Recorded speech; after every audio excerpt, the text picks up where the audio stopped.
Grizzly is a wooden coaster at California's Great America that dates back to 1986. This may have been a decent ride back then, but as a thrill ride in 2021, it really doesn't cut it anymore. In 2013, Great America added a world-class and modern wooden coaster in Gold Striker, making Grizzly that much more irrelevant. In a park that's landlocked, with 100% of its space developed, you gotta think that Cedar Fair is gonna send this to the scrapyard and build something new. But what could they fit here?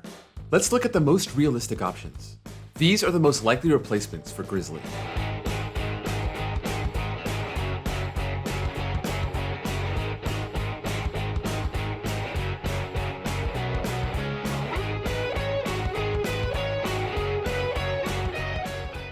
There was a time when it looked like Cedar Fair was going to pump money into Great America and really build this place up to be a premier park in the chain.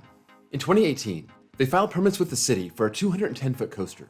It wasn't going to be on Grizzly's spot, but it was going to be near it, close to Psycho Mouse. They were slated for construction throughout 2019 and were prepping for a 2020 opening. In 2019, this was shelved, and the word is, that project was transferred over to Kings Island, and that turned out to be Orion. That's not to say that Great America was going to get a Giga, but they were looking at a smaller scale B&M Hyper for sure. I'm not sure why this project and the massive expansion plan seem to have faded away. They seemed optimistic about improving the park and working with the 49ers next door to make a big entertainment complex. But let's say they rekindle these plans and want to put a B&M Hyper here. How would it fit? Let's first take a look at Grizzly's plot of land. It's very long and thin, 781 feet by 150 feet. This is not ideal for a traditional B&M Hyper. Even the Twister model that's not as drawn out seems too big for this spot. Raging Bull at Six Flags Great America stands on a plot 841 feet by 220 feet. And that doesn't work here in any direction, unless they got a custom model that would tighten this up even more. But if you look a little to the west of Grizzly, there's a small sliver of land right next to the Demon and the edge of the park, and that seems tailor-made for an out-and-back hyper layout. And it could turn around over near Whitewater Falls. But is there enough space here? There's 72 feet of clearance, and if you look at Mako's out-and-back layout along the lake, it only uses 52 feet of land, so it could definitely work. Another coaster in the grand plan for Great America was an Intimate Impulse. The plan showed that it could be around 225 feet tall, which is a little more than Cedar Point's Wicked Twister. But with all the rumors surrounding its removal, maybe it has a future at Great America. How would Grizzly's plot work for this? These take up pretty much zero space and width, so we're just looking at length, and it's 387 feet long. This definitely fits here with tons of room to spare, but I think they can cram this pretty much anywhere else in the park, including using a little bit of the parking lot if they need to. Another coaster in the plans was a family suspended coaster.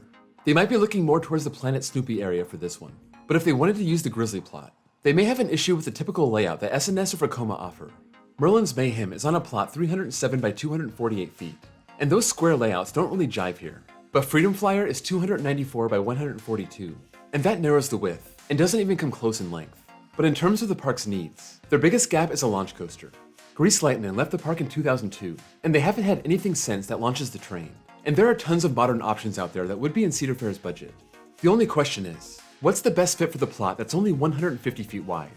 There is some land to the south that appears unused, but I'm not sure how available it is. It's on the other side of this back road, so we'll try to stay away from it. If we were to use it, the max width would expand up to 261 feet. I think a Mock Rides multi-launch would fit great here, and Cedar Fair does work with them, so this is a possibility. Copperhead Strike sits on a plot 599 by 231 feet, which fits nicely in length, and barely fits in width if you use that extended plot.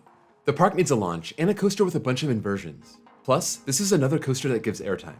Cedar Fair also just started working with SNS. We see it with the King's Dominion Freespin, so I gotta throw out the possibility of Max Force. I just gotta. And as if the coaster gods are smiling down on me, Max Force is an amazing fit here. 668 by 197 feet. They wouldn't even need the extended plot. At the coaster's widest parts, they could just build it over the footpaths. And this plot is a perfect spot for a long skinny launch coaster like this. If by some sort of miracle they're able to get their hands on a Vekoma launch coaster, the Firestorm sits on a plot 526 by 259 feet, an easy fit lengthwise, and fits into the extended plot by a grand total of 2 feet. So the Firestorm is realistic in terms of size, but maybe not as likely in terms of manufacture. We need to see Vekoma build a thrill coaster over here, and it's only a question of who's going to be the first one to do it. I think it's more likely to go to a Six Flags park, but that doesn't mean that Cedar Fair can't take advantage later on, like they did with the RMC conversions. And speaking of RMC, let's not forget that Grizzly is a wooden coaster, and RMC can turn even the worst wooden coaster into an elite hybrid. Grizzly has a big structure, and I think there's a lot of potential with that double out and back layout. We were so excited when we saw those RMC trucks on the Mean Streak site in 2016.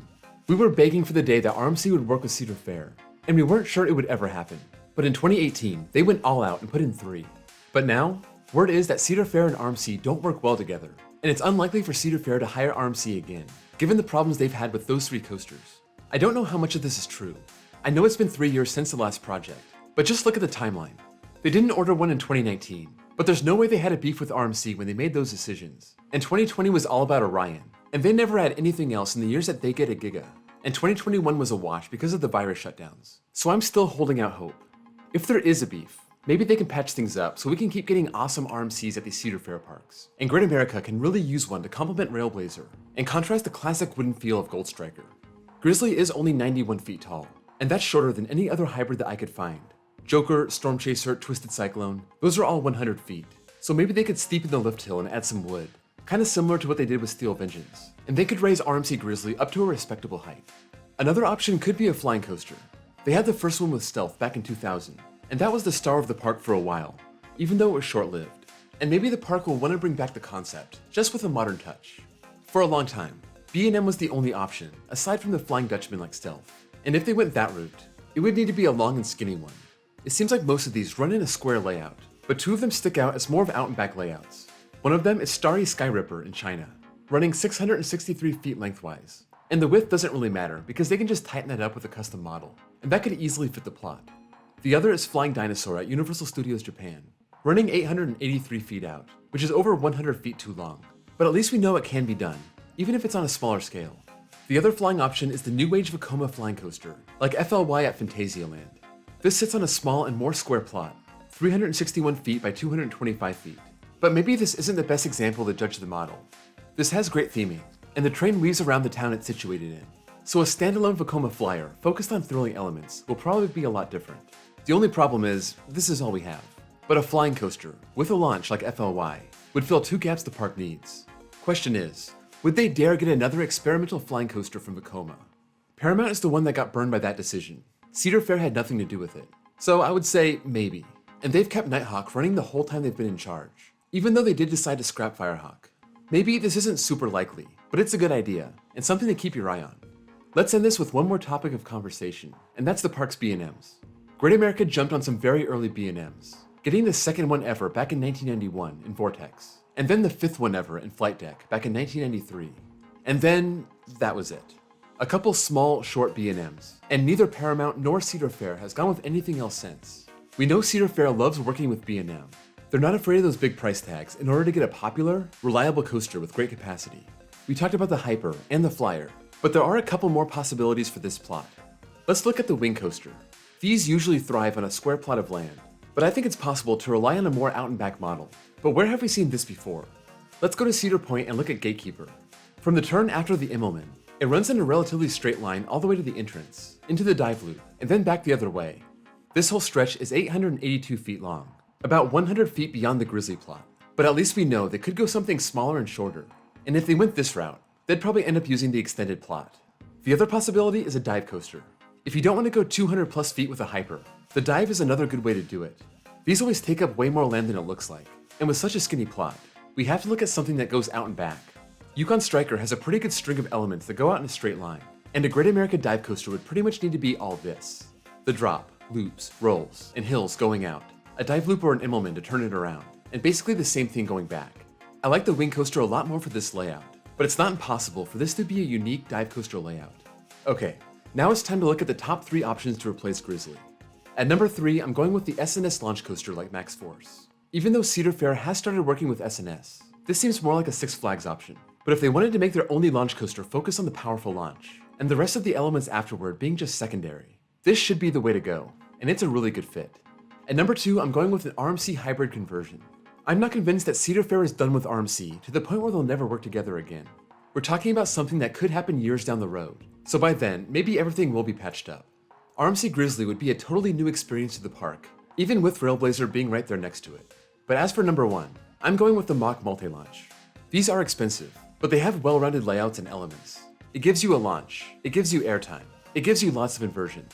Demon has the most inversions in the whole park, with just 4, and this would easily pass that with 5, 6, or 7. Something on the scale of Copperhead Strike would fit great here, and it would be a fan favorite. I'm not discounting the idea that they'll get that B&M Hyper, or Wicked Twister, or that family suspended coaster. I just don't think it'll be located here. I know that a hyper can fit behind Demon, but it doesn't mean they'll actually do it. That's all I have for the possible replacement of Grizzly at California's Great America.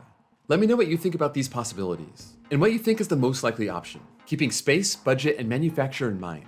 And when do you think the park will finally pull the plug on this sad old wooden coaster? If you enjoyed this video, be sure to drop a like. That's the best way to show your support for the channel. And if you're new here, be sure to sub, and check out my ride replacement playlist for other videos just like this one.